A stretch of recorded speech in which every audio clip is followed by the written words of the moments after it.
Hey guys, today I really want to talk a little bit about backward design and some of the benefits that I feel that it can have on your instruction. If you're familiar with Margaret Kilgo, she always recommends starting with the end in mind.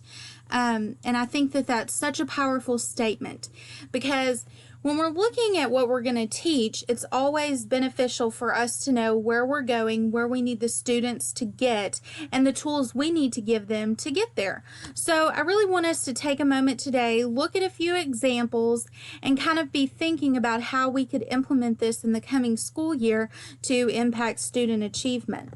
First of all, where do we start for backward design? It's really kind of like an upside down triangle. We're going to start with the unit and we're going to bring it down to the very basics. So first we'll look at the unit. What unit are we dealing with? Then we will go ahead and look at the assessments. How are we going to assess these students? Then we'll break it down into the lessons needed for them to achieve well on those assessments. And then finally, breaking it down even more, what essential questions are we going to need to embed in each of those lessons in order for them to be successful? So let's look at some questions. First of all, we have to begin with where do we want them by the end of the unit? What is our goal? And we want to be very specific that we're looking at those TEKS, targeting the verbiage in those TEKS, and really analyzing them. We want to know how are we going to assess or determine achievement. So this is where it really comes into play to break apart the test, look at how we're going to monitor whether or not they were successful, and really back up and think, okay, am I giving them every tool, every vocabulary word, etc. necessary in order for them to achieve success at the end of the unit or lesson. By the end of the lesson and or unit, what essential questions do we want them to answer? So we're going to break it down, really piece by piece, even to embedding those essential questions into our lesson so that we can make sure that we're really hitting the exact verbiage and questions that we want them to be able to answer. We also have to consider what prior knowledge is needed to be successful. This comes in breaking apart the TEK.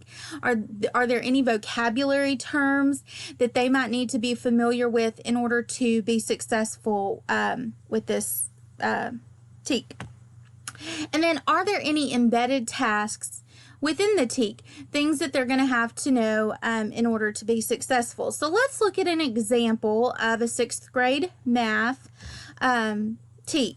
So we've got expressions, equations, and relationships. The student applies mathematical process standards to use equations and equalities to solve problems. The student is expected to, and this is our TEK, A, model, so there's one of our verbs, and solve. So they've got to model it and be able to solve one variable, 2-step equations, and equalities that represent problems, including geometric concepts.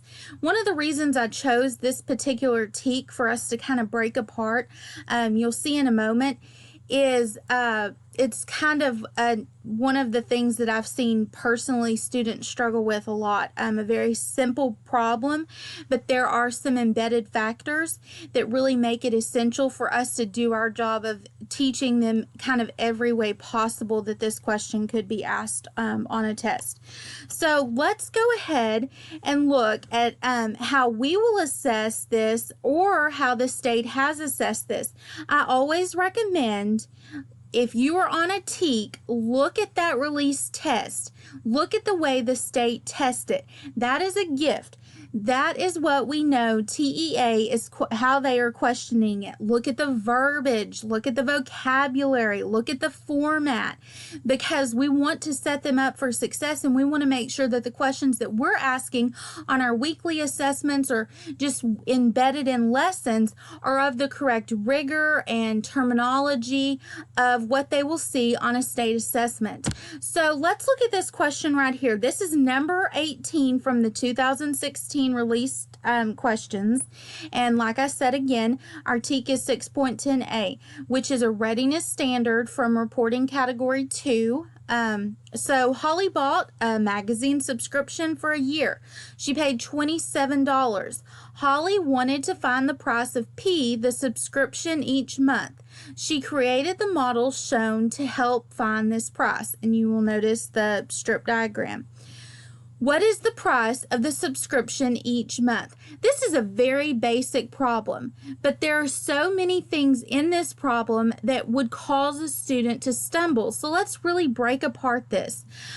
First of all, she bought the subscription for a year. I guarantee you there are some 6th grade students that might not know that there are 12 months in a year. We hope there's not many, but there might be some. So that's just another bit of prior knowledge, because if I don't know how many months are in a year, I cannot be successful with this problem other than using the strip diagram provided. Another thing is when we see strip diagrams like this, to me, visually, it makes it so much easier, but a lot of times students really struggle with this. So, a moment ago when we just looked at the TEK, strip diagrams did not pop into my head as the first way to assess that TEK. But here, it is good to know that this is a way that the state is assessing that. So second of all, she knows the total. So I can look at the strip diagram, or I can look at the problem and see that 27 is my total. So she's going to want to find the price, which is P, of the subscription each month. So obviously we're just going to divide. We have to know that she's looking for the price of the subscription each month. So they're going to have to be very familiar with all that verbiage. Right now, we could automatically eliminate some of our answer choices. So that's where some of the misconceptions come in that you can talk about and prepare your students for. You have to think about the level of blooms. You have to think about some lesson ideas. Could we give groups strip diagrams and let them create the word problem that goes with them, or vice versa? Maybe early on in the week you give them a problem similar to this and they could work with a partner with a group, and then later in the week you give them the strip diagram and they give you the problem in which it could correlate with. Also, we need to think about the essential questions. What vocabulary, what terminology are we going to need to embed in each and every lesson in order for them to get to this point? So we're really starting at the assessment, and this is an example of the assessment, one question, and we're just breaking it down further and looking at the steps that we need to provide them in order to be successful and to be able to get to this level. So I really want us, as we plan throughout the year as a team, to really look at working backwards, starting with the end in mind, and really listing out and being very aware of the specific skills and practices that our students are going to need in order to be successful. I feel like now, especially with the STAR test and the way it's worded and everything, we have to have a clear endpoint. We have to know where we're headed with these TEKs. And so, like I said again, it's always a great idea, in my opinion, to look at those release tests. The state's giving them to us, so let's use those to our benefit, and also to make sure that our weekly tests are at the same rigor.